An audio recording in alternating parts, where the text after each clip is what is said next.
there, fella, it's super duper time. Pour a drink, spill the tea, lose your mind. The spots, the egos, the overtime, and that client from fucking hell still wants one more line. With Tyler, Roberto, and Greg, it's the Super Duper Show! Hey everybody, welcome to the Super Duper Show, where we break down the wildest stories from the big game, told by the freelancers who made the work themselves. I'm Tyler Pierce, the Executive Creative Director at Murder Hornet, and super excited to be on with a couple special guests today to take you through some work. Before we get going, I just want to give a couple shout outs to the Murder Hornet crew. Thank you, Jordan and Michelle, for helping coordinate all of this. It's a whole lot of work. And then a special shout out to Indie Agency News. And a special shout out to Indie Agency News. Appreciate everything you're doing, Doug and team, for indie agencies out there and how we're kind of getting them going and helping them out and everything that they do. So a lot of fun stuff to talk about today. So before we kind of jump into the work, I want to introduce my co-host. So I got a special one on today, Mr. Greg Collins, recently ranked the 32nd best executive creative director in the world. Greg, super excited to have you on. If you want to talk about yourself real quick and plug yourself, this is what it's all about. Hi, I'm Greg Collins, and I am a freelance copywriter, creative group, whatever. The initial doesn't matter, but the work does. And I am based in New York City. I've been a freelancer for longer than I care to admit. I am very happy to be here if you're so inclined. My work site is gregcollins.work. It's pretty simple, and thrilled to be here. And back behind me, that's Biscuit, keeping an eye on me and making sure that I stay in check. So, hey, Biscuit, what's up? Awesome. So let's dive right into this episode today. Excited for a special guest that we have on who has some amazing work throughout his career. Roberto, welcome to the Super Duper Show. Would love to have you introduce yourself and talk about what all you got going on in your background. Yes, sir. Thank you so much. Tyler, Greg, it's great to see you guys. Happy New Year. I think that's still valid and legal on January 7th and for the next 23 days. I'd say super excited to be here with you guys. Thank you so much for having me.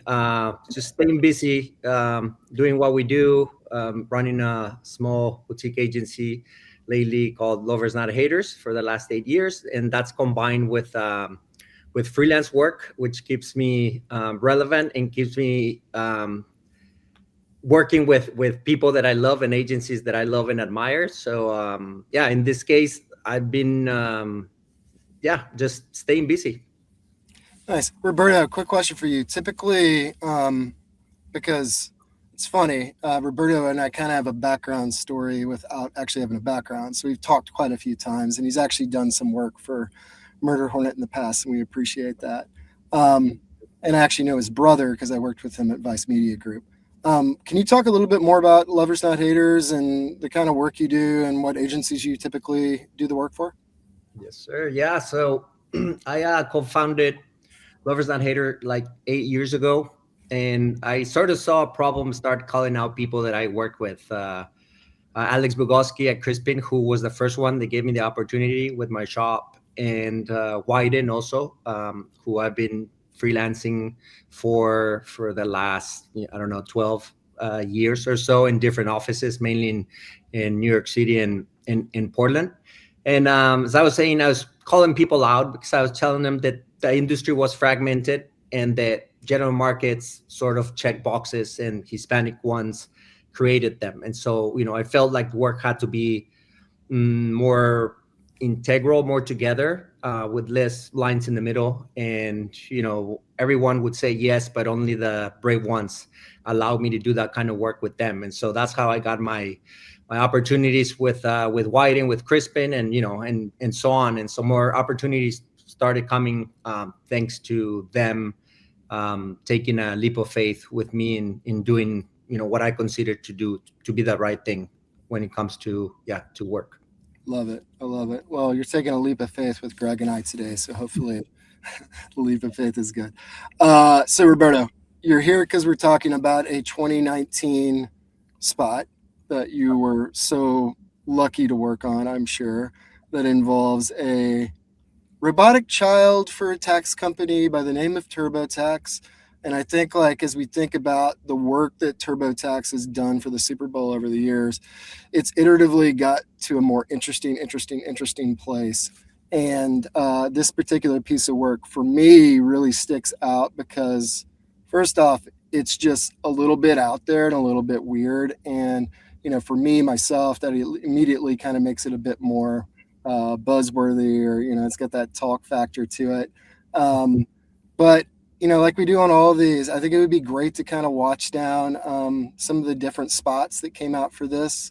And we want to start with the teaser, I think, and then we're going to watch one after that. But for me, when I looked at this work and the body of work that you're able to do with Wieden and your crew, it's really interesting because I feel like you truly made a whole universe of work for RoboChild. So let's take a look at the spot. Wakey, wakey, Papa. Wakey, wakey, Papa. RoboChild, it's 3 a.m. Go back to bed. I am hungry. You're not hungry. You don't eat, RoboChild. Yes, I can, Papa. I want a kale salad with chicken and guac. I know guac is extra. Hashtag living my best life. RoboChild, the world isn't ready for you yet. Your time will come. I love you. I love you too, Papa. If I know what love is. So weird. Let's watch another one. Let's watch the 45 that ran during the game. All right, check it out. I call him RoboChild. Hey, buddy. What do you want to be when you grow up? I would like to be a TurboTax Live CPA. It's odd. Don't you want to be something else? Yeah, RoboChild, you could be anything. But Papa, I want to help people get their best possible refund. All right, let's just break it down, okay? RoboChild, all TurboTax Live CPAs are human beings with real emotions. I'm sorry, but you're never going to be emotionally complex enough for that job.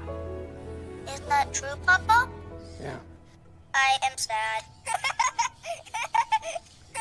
See what I mean? He's still perfecting emotion. TurboTax Live, now with CPAs on demand. Roberto, I'm not even going to ask the first question. I'm going to let Greg ask the first question. Greg, what do you got for me, man?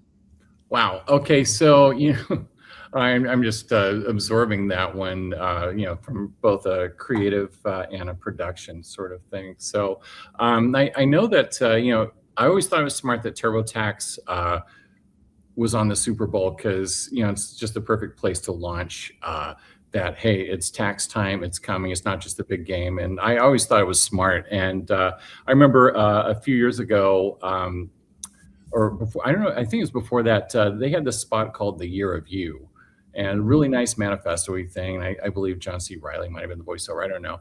And I was wondering about, was there a very specific mandate to move away from something like that to go to something that's less slice of life and more into the realm of being absurd? I think the great thing, and I've been waiting to Greg to give credit to the people who deserve it. So if you guys allow me to take a couple of seconds and say that it's fair to mention the people who are there every day, and we're just lucky and blessed to come in and and be invited to work with super talented people. So I want to give a shout out to Jason Campbell, who was the CD then, and Kevin Jones. Jason Campbell was my first advertising partner. He was most recently at Translation. And then Kevin Jones I know from Crispin and from Goodby and from Wieden, where we worked together. And then there was Andy Loggernaut, and then Gus Solis and Joaquin Alvarez. So I had to really take the time to recognize that creatives, because they were there every day, and I would get back to to Miami and party and have a mojito, and then go and fly the next week and and get back into the work. So yeah, I wanted to pay dues and respect to those guys. But back to your question, I think the amazing thing about Wieden And the amazing thing about a brand like TurboTax at Wieden is that there's such a responsibility. If I'm not mistaken, TurboTax was the biggest account there, but there's such freedom and such trust from the client to like for the agency to come every year and just go at it, from a clean slate. Obviously, you take the feedback from the year before. Obviously, you learn from it, but it's just amazing how, the type of liberty and trust that you walk into every assignment with. And so that's what that's what I've been most impressed by, every time that I've come in and do work for them. So. I love it. Roberto, a question for you. Like, and it kind of goes back to that whole team collective that you were talking about. Your team, Wieden as a unified front, going to that first meeting. I mean, I'm genuinely curious because it's a new product launch for TurboTax with TurboTax Live. Yeah. Like, what was the brief? Like, what was those initial conversations like in the room? Like, I'm curious about like how inquisitive y'all got as you kind of tried to, pull apart the ask before you started actually like creatively thinking about how you're going to answer and, create this great work. Yeah. So, I mean, I think it, like everything in advertising and like it always happens at really great places.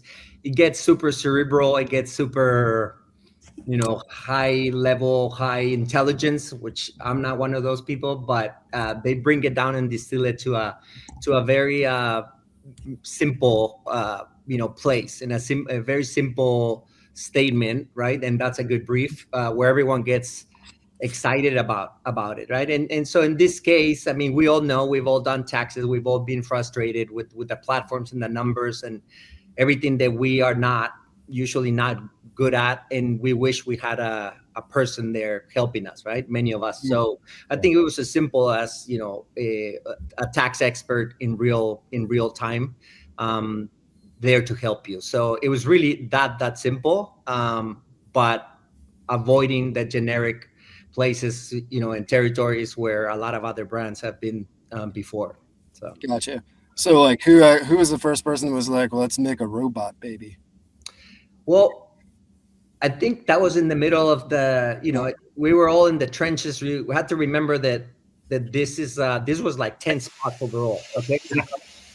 As you know, Greg mentioned at the beginning, TurboTax is a seasonal brand. And so they got to do work to stay relevant the whole year. And obviously the Super Bowl spot is it's an accelerant, right? It's a cultural moment you have to capitalize on, but there was a lot of other work to be done. So we produced, I think, 10 different spots, I think 7 in English and 3 in Spanish. And RoboChild just happened when the Super Bowl thing came up, and there was a team, Gus and Joaquin, who were later helped by Andy, who is super funny copywriter from Utah.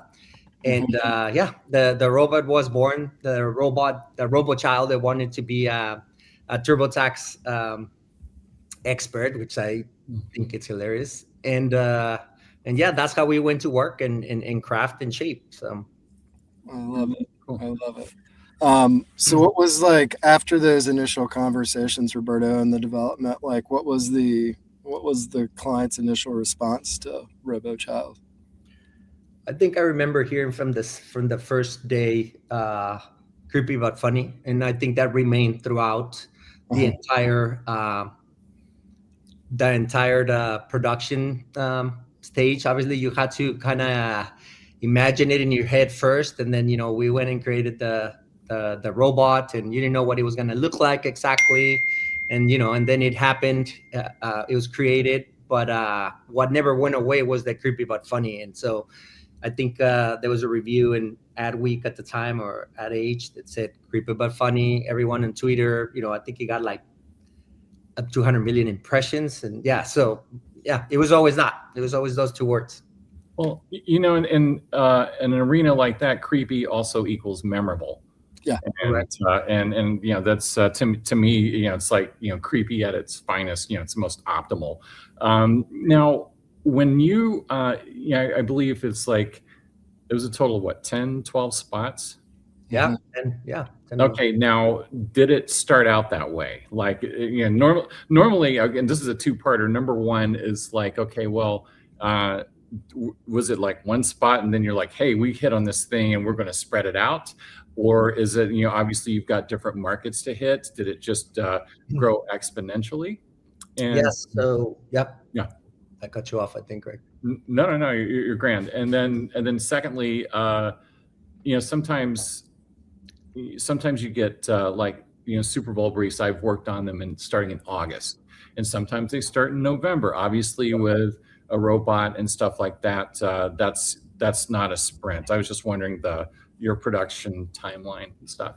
Yeah, so they usually get a pretty good head start. I'm one of those people that doesn't start until November. I don't know if I should say that actually, but you got to feel the pressure. But with a brand like this, like TurboTax, it's so fun, and that there's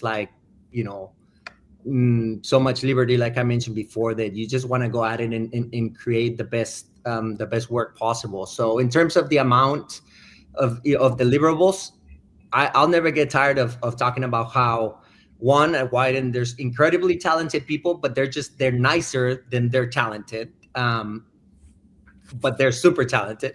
And so you're always weirded out by that.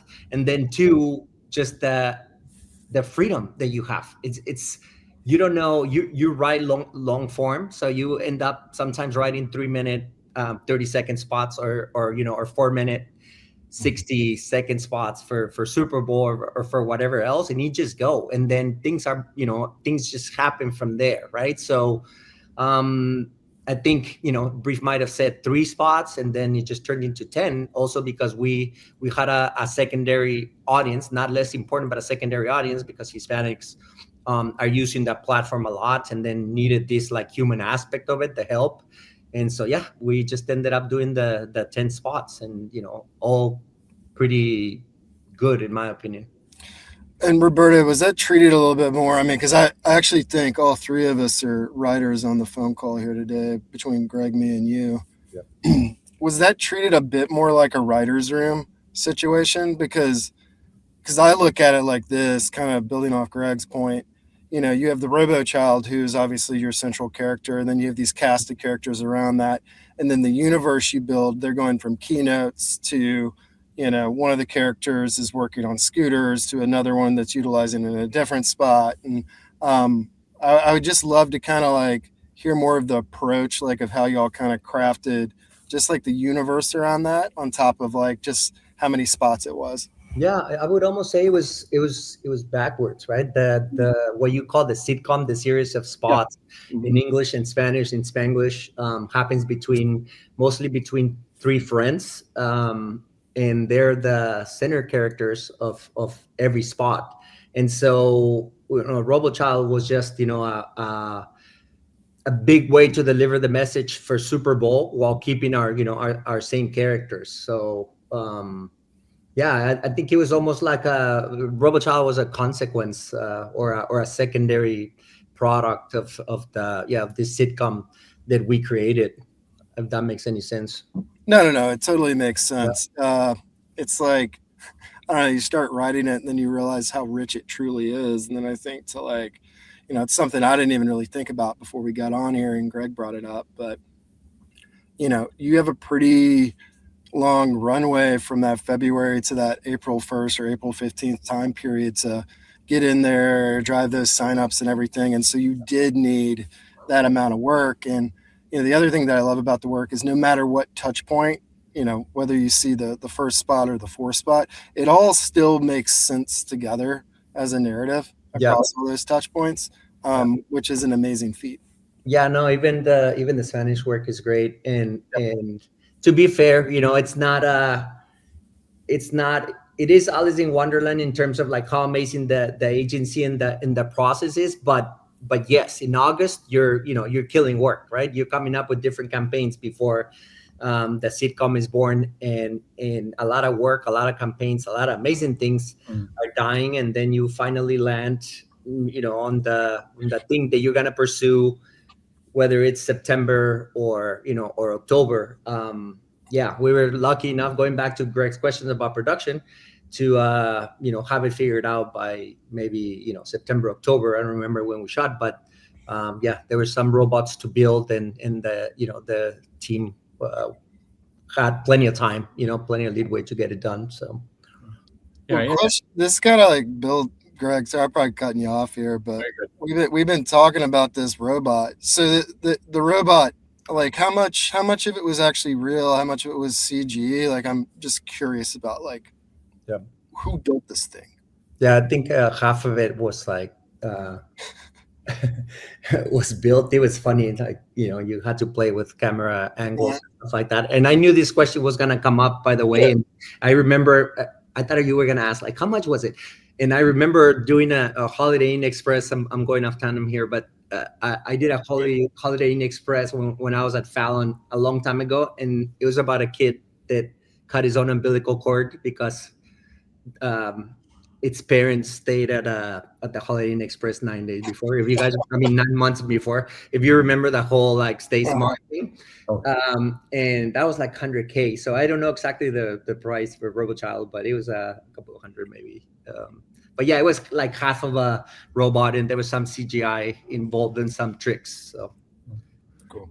Yeah, I Tyler, you actually got my question there, but no, it's all good. No, but I love the trust that you start out with like 3 spots, and then you've got a certain amount of budget there, and then suddenly, hey, we are expanding to 10, and to be able to have the confidence to say that and to present it, and for the client to go along with it, and probably not like freak out that, oh, well, this is going to cost me another either it's going to cost me another $250,000, or it's going to you're just going to have to figure it out amongst the budget that you've got. I mean, that's I just appreciate the guts that it took to say, oh, let's just throw it out there. You don't see that often. Yeah. I don't know much about the budgets. I know that it's a good one, being the brand that it is, but I did feel that energy and that trust from the client, because that when they fell in love with something, they wanted to go and do it, and if it was necessary to go find other ways, other resources, they were willing to do it. So yeah, it really felt like a true partnership. And I say this as like a third CD, right? Because I was there and I was client facing, but there was the everyday CDs, Kevin and Jason, but I really got to spend time with the client for a few months, and you could just feel that partnership. So that makes you be more confident about the work that you bring to the table. Awesome.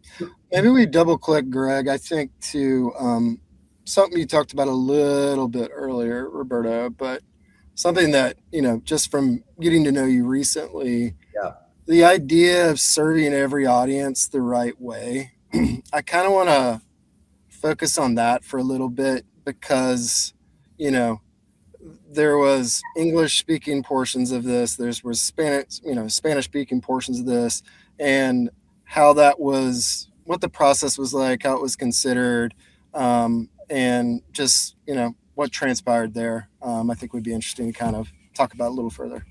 Yeah, so that's a very simple conversation, but it's a very hard one also. I've been battling with this. I guess I would say this is the mission that I chose for my career at some point in my career, because I wanted nothing to do with it for a long time. I just wanted to work at great places, at great agencies, and do good work.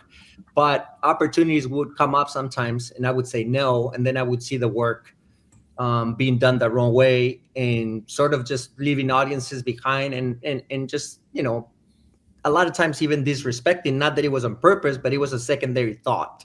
And so I finally came to the time in my career where I said, like, this needs to be done correctly, and I feel like that's it's running away from that kind of work.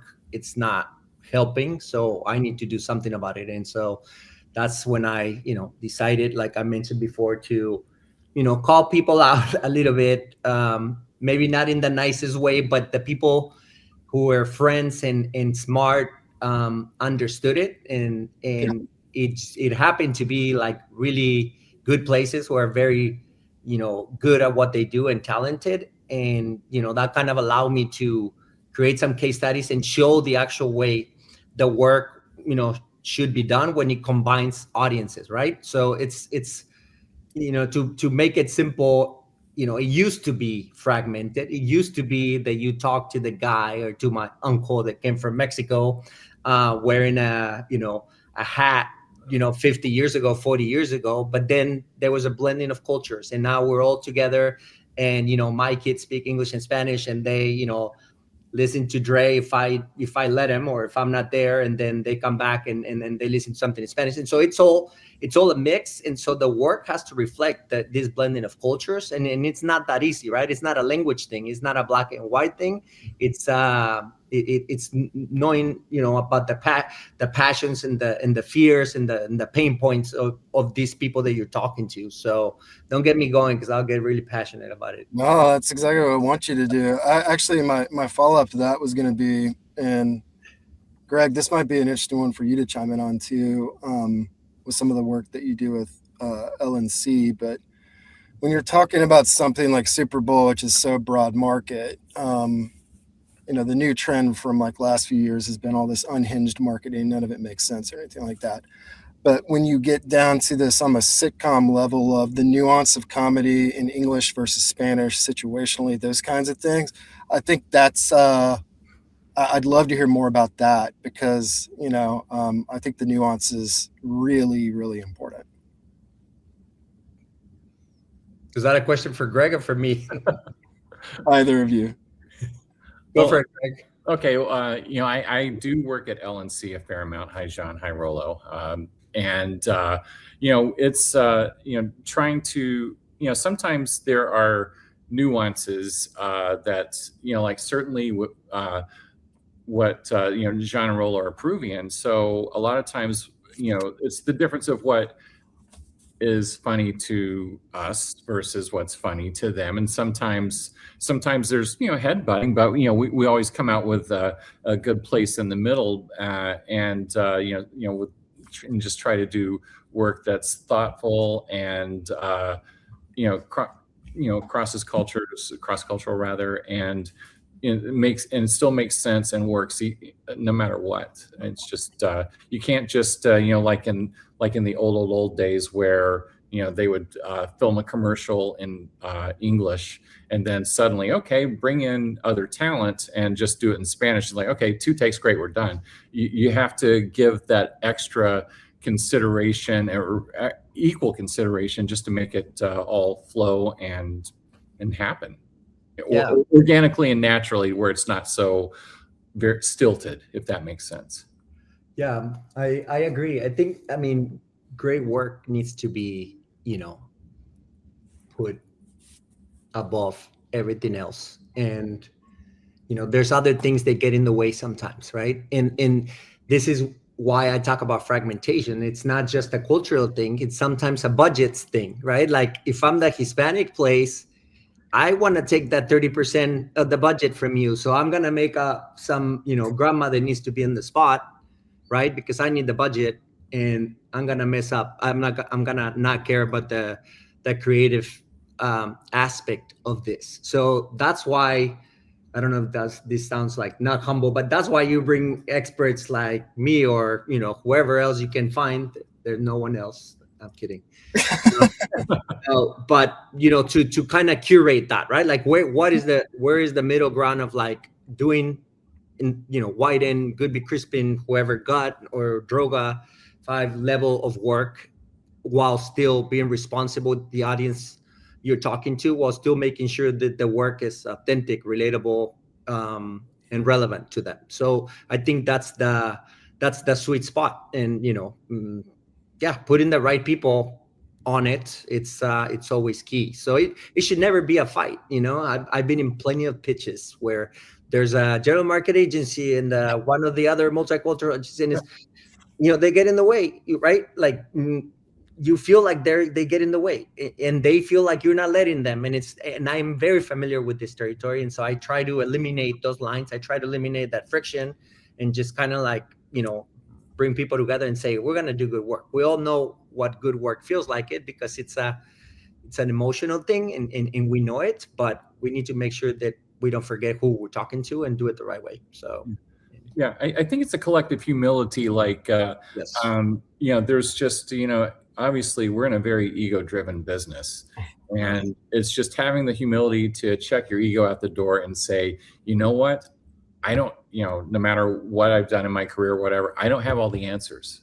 Yeah. Yes. And just being open-minded to that, and it just makes such a tremendous difference in the work. Yes, I mean, totally. working with L&C, I mean, I'm, with those guys, I'm doing work that I never thought I had in me, and I'm thankful for it. Every day, we're very, very close friends and coworkers sometimes, and it's just been a great career and life-changing experience for me, honestly. So that's great. I think that like life and the more you're in this industry, Greg and Tyler, kind of teaches you things. I used to have my ego when I was a junior, and I thought I was the bomb, I guess, using 1982 terms here. But I thought I was awesome. And then, I go to Crispin and I realize I'm a traditional creative. And then I suddenly understood that a digital CD totally elevated my work. And I had to be humble and be open to it because the work was going to other places where I couldn't take it, right? And so this collective humility that you talk about, Greg, it's a lot like freelancing, man.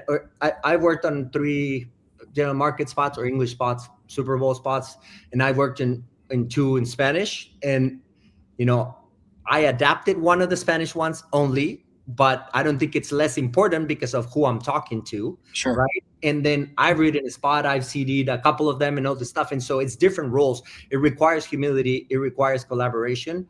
It requires you being tactful and identifying what the project, what the agency and the people that you're working with need for this work to be successful. So it's not easy, but it needs to be done, for the right reasons, And it's also, Roberto, it's like when you're coming in as a freelancer, you want to be the good house guest, not the house guest that's farts all the time and hogs the remote and leaves beer cans everywhere. You don't want to be that guy. So you just want to come in, be nice, humble, respectful, won't be a pushover, but, let the work do the talking. And I found, at least for me, that's just been a pretty good shorthand. Just being easy to work with, yet having a high bar to a standard to meet. Yeah, no, I totally agree. And I'll go as far as confessing that I had to go through an adaptation. I had to adjust, and now life made me like this, not the industry. I got kids, I got married, I'm a man of faith now. I try to go to the gym so I can chill out a little bit. It is about that. It's about going in there and, lately I just think like, how do I help somebody else? I'm in my late 40s. How do I just help a younger me succeed?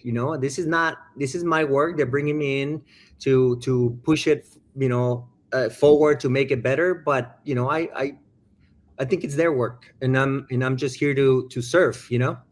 That's a great point. It's their work, because when you're coming in as a freelancer and you've got a Super Bowl assignment, if a freelancer comes in and all things being equal, takes it, or nothing's going to kill the morale in your department quicker than if a freelancer comes in and does it. Totally. And just walks away. I've seen it happen, and it's tough. So just coming in and realizing their shop, their work.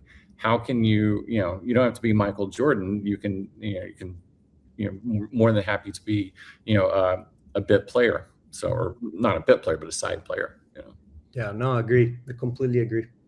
Yeah, it's not fair. It's there are people there that are 7-8 months, every day working on something, and you get to come in. Yes, you should bring something. You should push it forward. Like I said before, you should, kind of add a little something. But I think you should enjoy the fact that you were able to contribute to it. But it's their champagne and it's their victory. So yeah, I'm just glad to be there and be able to to contribute. Yeah, be part of the journey. It's kind of it's wild. My mom still has no clue what I do. She thinks I just write funny jokes for a living, which is not true at all because I'm not that funny. But it's it truly is, like, I hate using the expression, it's like a team sport. And I think the last 5 years before I joined Murder Hornet, what I enjoyed the most, kind of what you're both talking about, is the camaraderie of walking into a situation and helping out and being able to trade your experiences, their experiences of what they have and what they're great at and what you're great at, but still being able to kind of bring it all together in the center, which it sounds like y'all were able to do really well in this situation, which I love. So, Roberto, question for you, because you're a rare one for us, where you've done multiple Super Bowl spots, and that makes Greg and I both jealous. What's Super Bowl Sunday like at your house? Like, did you have a big watch party? Were you hanging out with your buddies, with your family? Like, what was going on with this when this hit the airwaves? So the last one we celebrated was 2024. We were traveling we were traveling last year out of the country. Yeah. But in 2024, I had 2 Super Bowl spots, but they happened to be for Champions League on Paramount Plus. So it was during Super Bowl, American football, but the 2 spots were about Champions League soccer. And so I made a party in San Diego at our house. We made a party where we invited our guests to wear soccer jerseys and bring their kids, because my kids are pretty hardcore soccer players. Yeah. So, we made it a soccer party during Super Bowl, and brought a food truck, etc. And so that was a Super Bowl Sunday. Was that the stuff where you're like in an office or whatever and you hear the champions? Yeah, totally. That was I thought that was really cool to do that. I mean, I'm a massive soccer fan. Cool. Yeah, I'm a Man United guy. They're up 2-1 on Burnley right now. Nice. I don't know when this is airing, but it's the first. It's the first match since the old manager got fired. But neither here nor there. Yeah, I get alerts on my phone from my buddies. But I mean, could you talk about that one a little bit? Like, was that the brief to obviously, like I read something the other day. My friend Joao Coutinho shared something. Mm-hmm. That soccer is now the 3rd most popular sport. It's overtaken baseball. Yeah, I saw that. Yeah, and I was just wondering, some of the background of how you guys got to that. Just to show Champions League, Paramount Plus, that sort of thing. Yeah, it's so amazing, what's happening with the sport, especially here in the U.S. So I did this work with 72 and Sunny. I love them, and they call me a lot, and I'm super thankful because I love working with the people there. And I work with this guy. His name, my co-CD, was Dan White, who is from England and big Arsenal fan.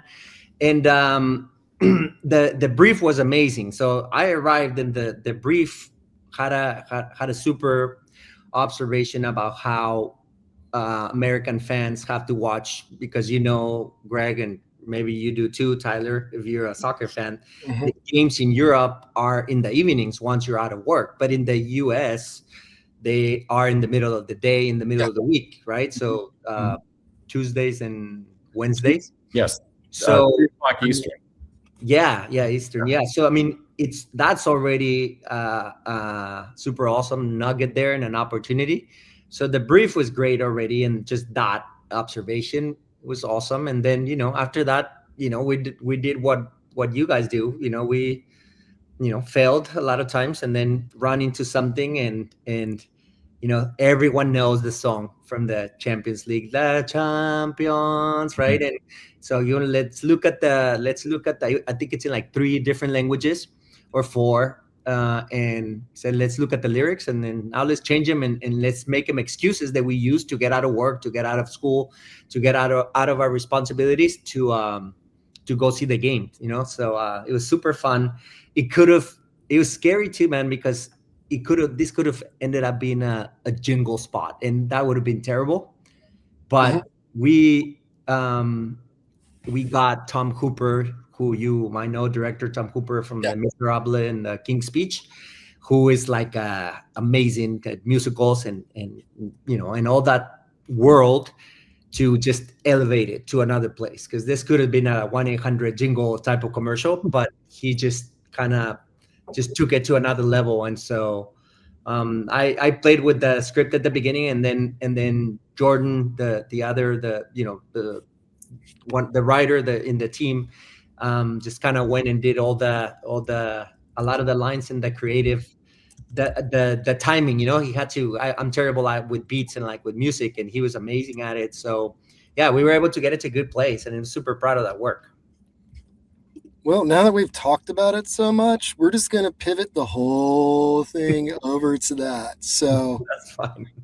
Doug, I'm going to try to get you a link for this real quick, man. And let's look at some more work, because I love how we can just kind of organically, take this to a good spot. And, if you need to fill some dead air, I can ask Roberto. It's like, it's funny because, since Champions League to Americans is really tops 10, 12 years old, and people, and you mentioned lyrics, and most people, all they know is the champions, and I have no idea what any of the other words are. So I thought it was pretty interesting that you hear them when they do the walkout, and I'm just like, but the singers, the choir, their voices are so high, I have no idea what they're saying. I don't think anyone has any idea, and that's why we needed to change it. But the champions part is so powerful, like it's so so well known worldwide, and you guys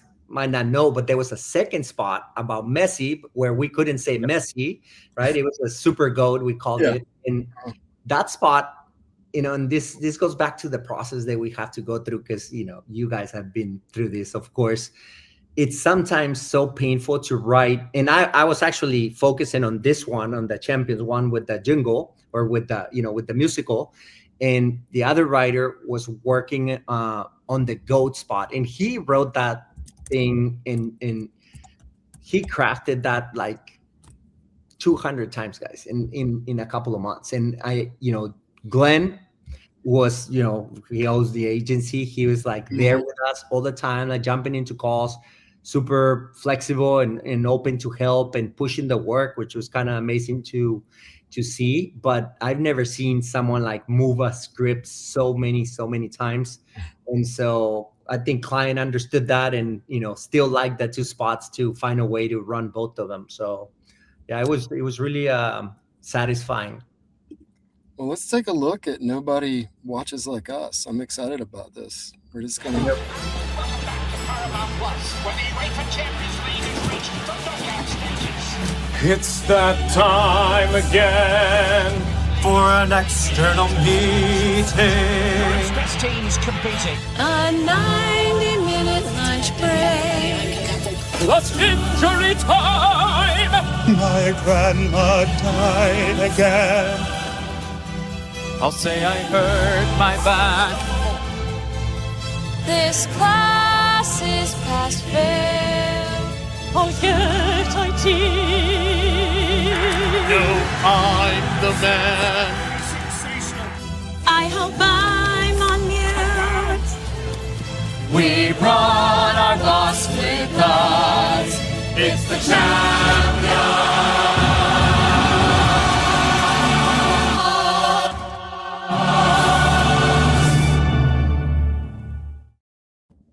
That mix at the end. So cool to watch just it like the work on the mix, just in and of itself. I just love the man goes, "No, I'm the man." After like fixing the IT issue, it's so good. And so much science, man. So much science. And just to watch Tom Hooper work was incredible. It was like he left nothing to chance. It was pretty great. Yeah, and it's such a guilty as charged insight. Yeah, because like when I freelance and stuff, and as a United supporter, I don't have the luxury of being interrupted by Champions League this year. But it's like you block off that time, then you work on it later. The only time I ever got away with it was when I worked on Chevy's launch of Man United. We're like, oh, research. I remember We all that. huddled in a room and watched football. It was great. That's cool. You got to go to the bathroom and stuff. Yeah. Do weird stuff. Yeah. Roberto, talk about who was the director again on the Champions League work? Tom Cooper. Tom Cooper. Yeah, talk about that. Like, Yeah, Cooper. Yeah. talk So I didn't know him. My partner did, Dan White, who is like an amazing art director / designer. I don't know if he would like it if I called him a designer, but he's amazing. He's great overall, and he brought him to the table.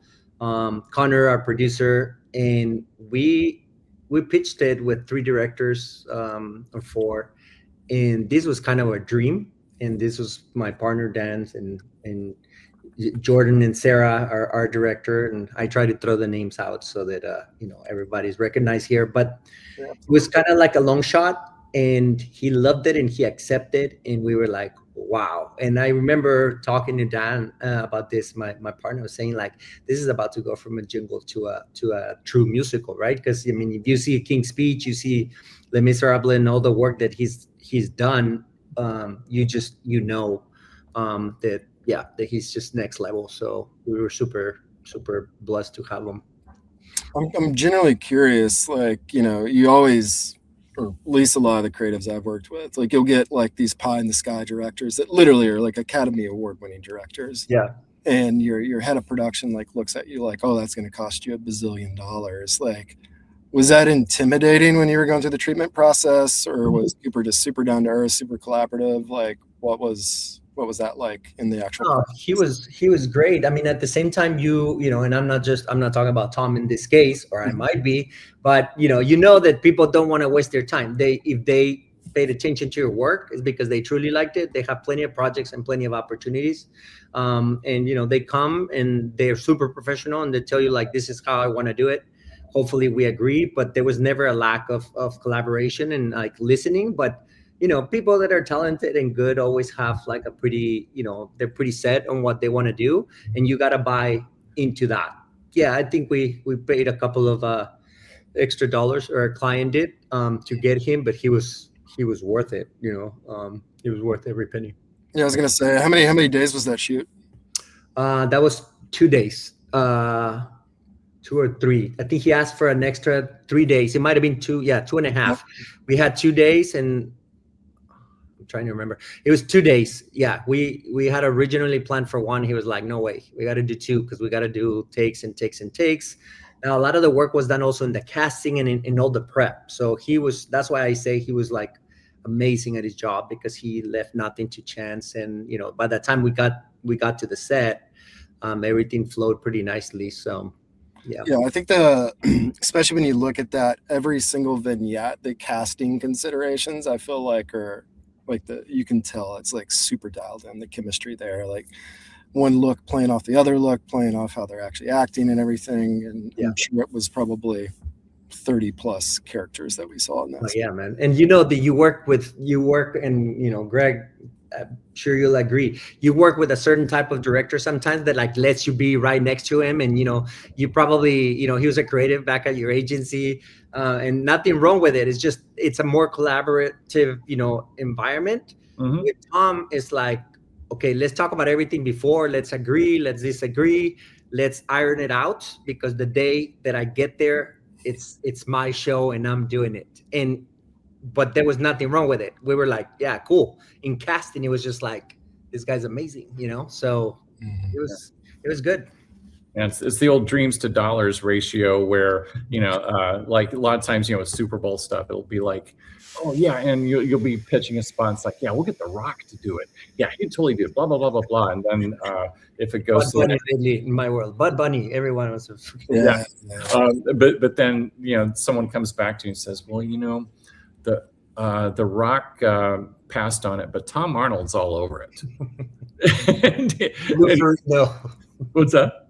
Lou Ferrigno or one of those guys. Yeah, exactly. Yeah, Lou Ferrigno. You just dust him up. Yeah, it's perfect. He'd be great for it. But yeah, I mean, I think once like working with 72 and then A-list agency like that, who's just like nothing but a hit factory in my book.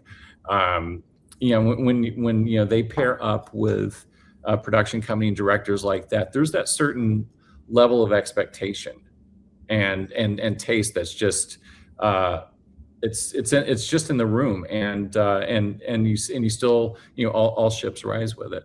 So yep, totally. Amazing, guys.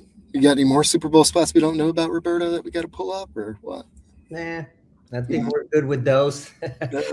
There was, no, I mean, I'm really glad like to have this conversation. I'm obviously, because of my interest, and I'm not talking about getting work, but like believing in the type of work that should be done, which we had the conversation about. I'm also glad that the conversation went that way, because I know you're gonna talk to super talented freelancers, people who have done great work with great agencies, but I make it my mission to try to, you know, not just do great work, but you know, try to do the right work in terms of like, you know, culture and cultural integration, all the stuff. So I'm glad that we've touched in, you know, that topic. And you know, what we're doing right now, we're like laughing and enjoying and like agreeing on what good work is. Good directors are.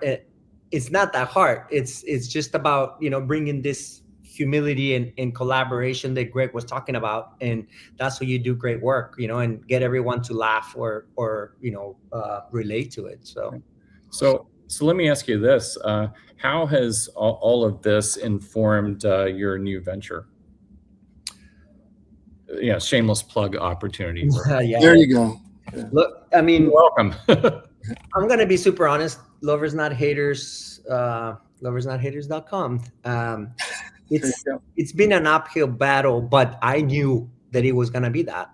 I knew that, you know, that I was gonna have to learn and you know, not talk to clients only about my ideals and about how the work should be, but also learn to talk about budgets, right? And educate them, you know, through common language. For example, if we don't start together, right, this work for these two audiences, if you don't start the work in, you know, English and Spanish from day one together, we're gonna have to come back and get assets, or you may come, or the teams might come to me with platforms that are play on words, and they're not gonna translate necessarily, and we might not be able to adapt them. So it's just better to be there together from day one, right? And so I always try to, you know, to use this, you know, this example we were talking about. It used to be like that, right? You know, Hispanics in this case used to be,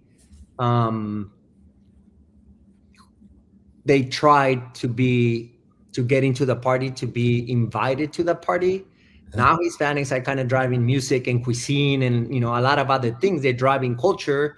So they're not asking for invitations. It's just happening. So we just need to, you know, do work from that perspective. And again, it's not one or the other. It's just this blending thing, and the work has to reflect it. It's as simple as that. So that's what we're trying to do.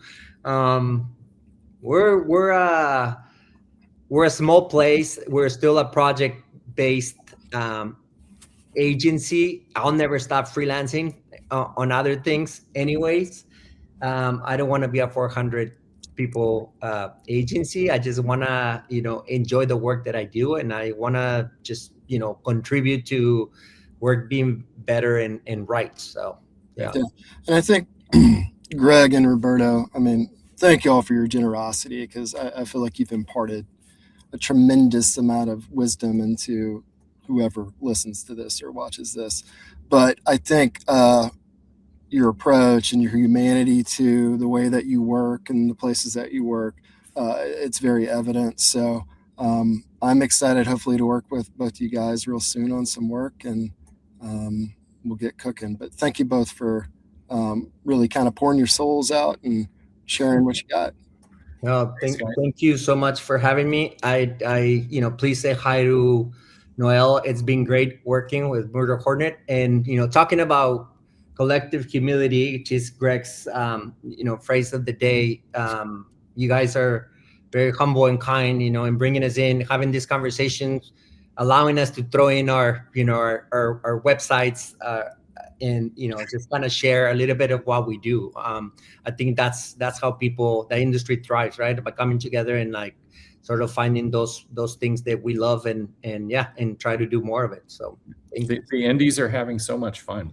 Yes, So much that's what Greg and I were talking about yesterday.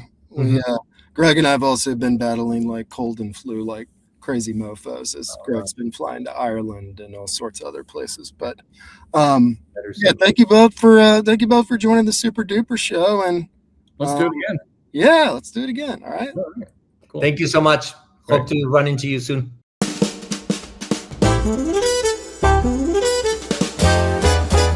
Hey there, fella, it's super duper time. Pour a drink, spill the tea, lose your mind. The spots, the egos, the overtime, and that client from fucking hell still wants one more line. With Tyler, Roberto, and Greg, it's the Super Duper Show.